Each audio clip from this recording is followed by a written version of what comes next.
Chapter 6, Objective 4, trace the emergence of Franklin Roosevelt as a national figure.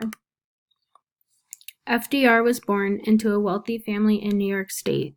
His political career began when he became the Assistant Secretary of the Navy under President Woodrow Wilson, but it was cut short when he developed polio in 1921. He and his family carefully concealed his disease even up to the last months of his presidency.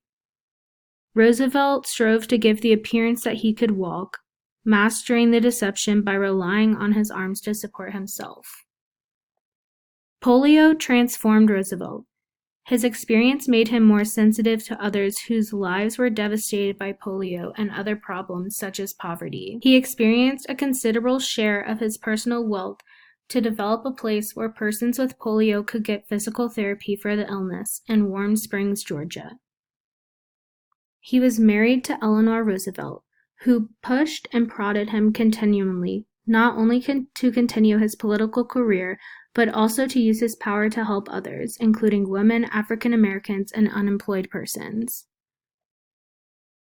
He successfully ran for the governorship of New York State in 1928. Roosevelt was a liberal pragmatist who also had some reservations about large ongoing public programs.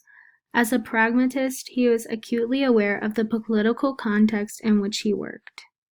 He advocated a balanced budget and a conservative fiscal policies. He was an innovator, willing to experiment with new initiatives to deal with the massive suffering of unemployed persons until he found something that worked. He had participated in the mobilization of national resources by the federal government as Assistant Secretary of the Navy in World War I.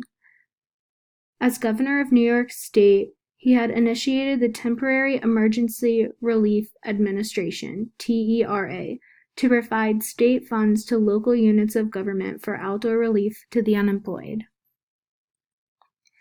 Roosevelt and the Democrats won a sweeping victory in 1932, primarily because after 3 ineffectual Republican presidents in the 1920s, Americans wanted to give the Democrats a chance to address the nation's problems.